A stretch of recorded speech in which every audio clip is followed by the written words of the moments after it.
अब आते हैं थर्ड सम पे। थर्ड सम पे जैसे कि आपको दिख रहा है,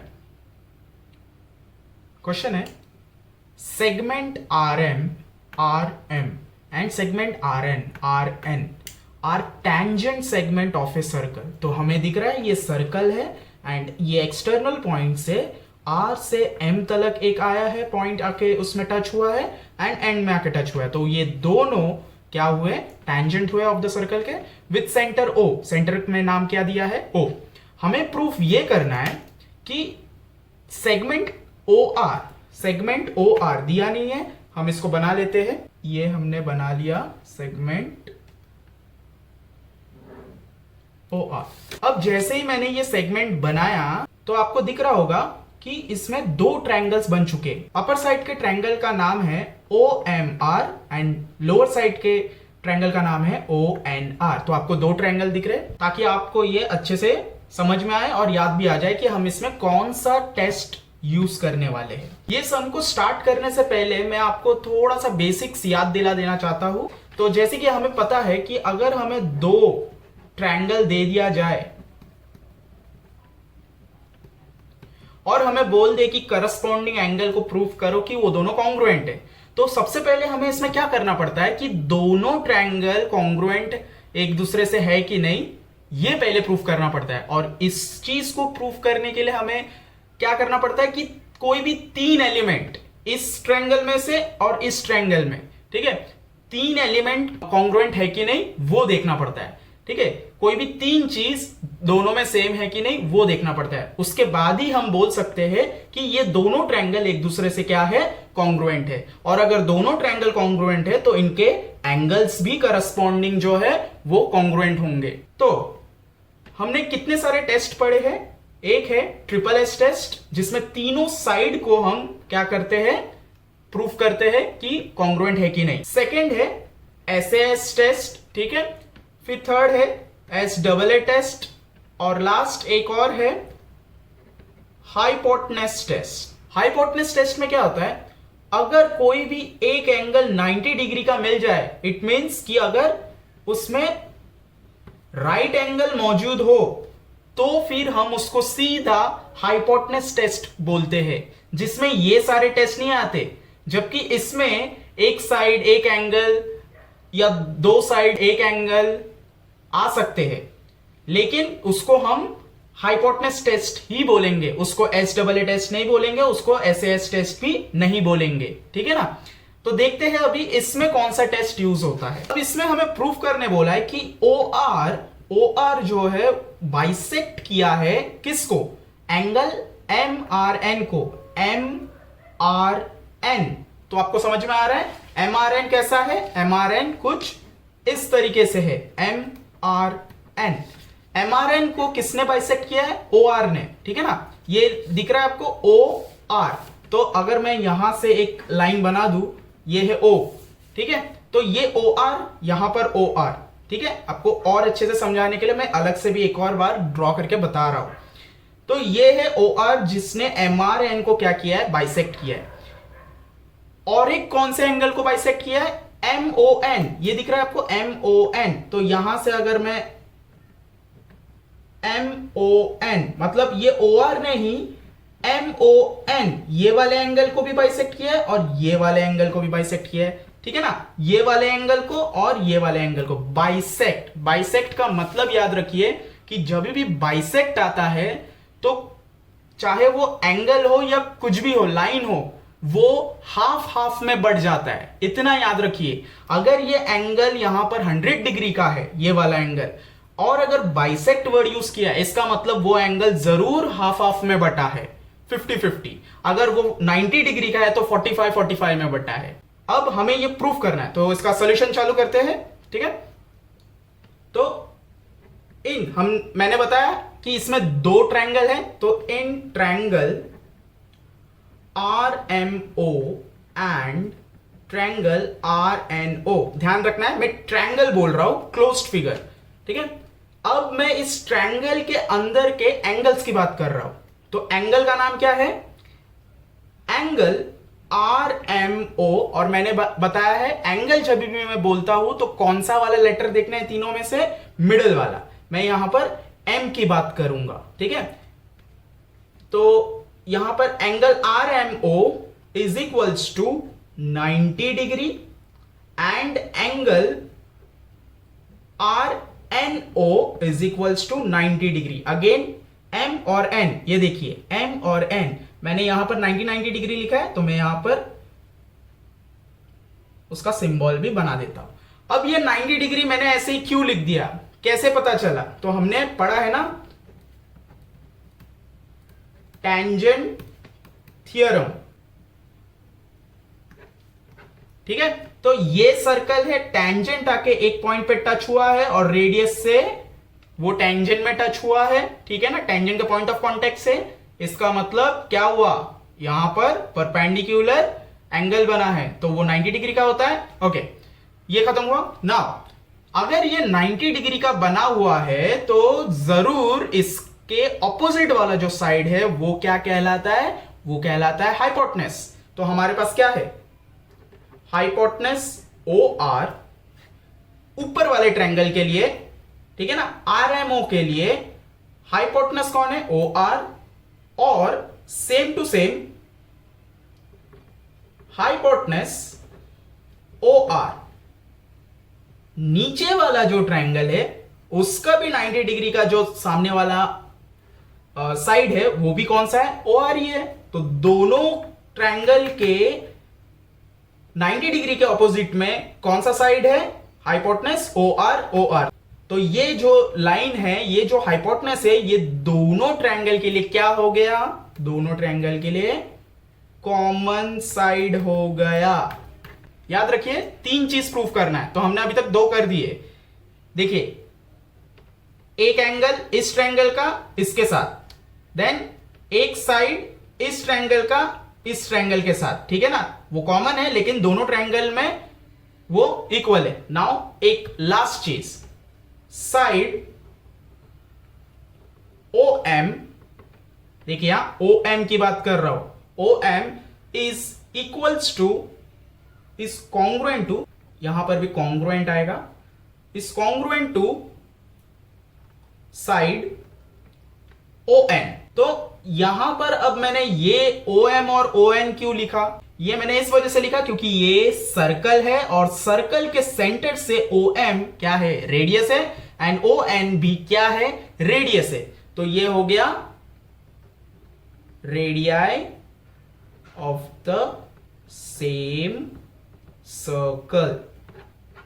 डन, 3 चीज हमने प्रूफ कर दिए। तो इस वजह से हम बोल सकते हैं कि ट्रायंगल यही वाला R M O and triangle R N O, ये दोनों ट्रायंगल कॉन्ग्रुएंट है। तो triangle R M O is congruent to triangle R N O by कौन सा टेस्ट, देखिए इसमें हमें हाइपोटेनस मिला है तो हम सीधा लिखेंगे हाइपोटेनस साइड टेस्ट, ठीक है। तो इससे प्रूफ हो गया कि आर एम ओ और आर एन ओ ये दोनों ट्रायंगल एक दूसरे से क्या है, कॉन्ग्रुएंट है। और अगर ये दोनों ट्रायंगल कॉन्ग्रुएंट है तो इनमें बचे हुए जो और 2 एंगल है, याद रखिए हम यहां पर एंगल के बारे में बात कर रहे हैं ना, तो इसमें बचे हुए जितने भी एंगल है वो भी हमें बताना पड़ेगा कि वो भी कॉन्ग्रुएंट है, ठीक है। तो therefore angle M R O, ये वाला एंगल, ठीक है, ध्यान से देखिए, angle M R O is congruent to angle N R O, ये वाला एंगल, ठीक है ना, ये वाला एंगल ये वाले एंगल से कॉन्ग्रुएंट है। हमने जब इसका थियरम पढ़ा था तभी भी मैंने आपको बताया था, ठीक है, यहां का एंगल और यहां का एंगल भी सेम होगा क्योंकि ये टेंजेंट सेम लेंथ का है, ठीक है। तो यहां पर भी आएगा एन आर ओ। अब हम डायरेक्टली ये क्यों लिख सक रहे हैं ऐसा, क्योंकि हमने यहां पर प्रूफ कर दिया है कि ये दोनों ट्रायंगल एक दूसरे से क्या है, कॉन्ग्रुएंट है। और अगर दोनों ट्रायंगल सेम है तो उनके सारे करस्पॉन्डिंग एंगल हो चाहे साइड्स हो, सब क्या होगा, सेम होगा। फिलहाल हम इधर एंगल्स को प्रूफ कर रहे हैं, इसीलिए बचे कुछ एंगल्स को भी हम यहां पर दिखाएंगे। और एक ही एंगल बच गया है ये वाला, MOR, ये वाला एंगल MOR, याद रखना है जिस एंगल के बारे में बात कर रहे हैं उसको मिडल में रखना है हर बार, एंगल NOR, और ये दोनों कॉन्ग्रुएंट है, इसका भी प्रूफ देना पड़ता है, तो बाय CACT, ठीक है, corresponding angle of congruent triangles, ठीक है ना। ओके, तो इससे हमें यह पता चला कि सेगमेंट OR जो है बाइसेक्ट करता है angle MRN and angle MON को, क्योंकि अगर बाइसेक्ट कर रहा है तो ही सारे अंदर की चीजें दूसरे वाले ट्रायंगल के साथ सेम होगा। मैंने बताया ना कि बाइसेक्ट का मतलब क्या होता है। बाइसेक्ट का मतलब जैसे ही बाइसेक्ट वर्ड आएगा समझ जाना है कि वहां पर जो भी बाइसेक्ट हुआ है वो हाफ हाफ में बढ़ गया, उसमें जो भी चीजें होंगी दोनों में सेम टू सेम रहेगी। चलिए लास्ट सम में आ जाते हैं एक्सरसाइज के। What is the distance between two parallel tangent of a circle having radius 4.5 centimetre. तो बोला है कि दो पैरेलल टेंजेंट के बीच में एक सर्कल है, ठीक है, और उसका रेडियस 4.5 है, तो हमें बताना है कि दो टेंजेंट के बीच में कितना डिस्टेंस है। उसका फिगर कुछ इस तरीके से है कि दो टेंजेंट बीच में सर्कल, और ये जो डिस्टेंस है हमें ये फाइंड करना है, PQ फाइंड करना है, ठीक है। तो PQ फाइंड करना है जिसमें से रेडियस दिया हुआ है, तो रेडियस आप कहीं पर भी ले सकते हैं। मैंने OP को रेडियस गिवन में लिया है, ठीक है, 4.5 आपको दिख रहा है, मैंने रेडियस लिख के रखा है। तो चलिए इसको स्टार्ट करते हैं। इसको लिखेंगे कैसे कि हमें क्या क्या चीज दिया हुआ है हमेशा याद रखना है। इसमें भी आपने देखा होगा जो भी चीजें दी हुई है, जो हमें देख के समझ में आ रहा है, हम वही चीज यहां पर लिखते हैं पहले, ठीक है। तो यहां पर भी जो चीज दी हुई है हम वो पहले लिखेंगे, जिसमें पॉइंट O जो दिख रहा है वो सेंटर है, तो लिखेंगे point O is the centre of the circle. एक हो गया। Segment AB and segment CD, AB and CD, ठीक है ना, touches the circle eight point PQ respectively. देखिए पॉइंट O तो सेंटर हो गया, AB और CD दो टैंजेंट है, दोनों टैंजेंट सर्कल को एक पर्टिकुलर पॉइंट पे टच कर रहे हैं, और दो अलग अलग है तो दो अलग अलग पर्टिकुलर पॉइंट पे टच कर रहे हैं। तो जब हम एक साथ दो पॉइंट को मेंशन करते, लेकिन वो दोनों पॉइंट अगर दो अलग अलग पर्टिकुलर पॉइंट पे टच कर रहे, तो रिस्पेक्टिवली वर्ड आता है। नेक्स्ट, टैंजेंट AB, अब यही टैंजेंट AB इज पैरेलल, ठीक है, पैरेलल टू टैंजेंट CD। देखिए दो टैंजेंट है और दोनों क्या है, पैरेलल है ना एक दूसरे से, कितना भी एक्सटेंड करो एक दूसरे से टच नहीं होंगे। ओके, ये हो गया।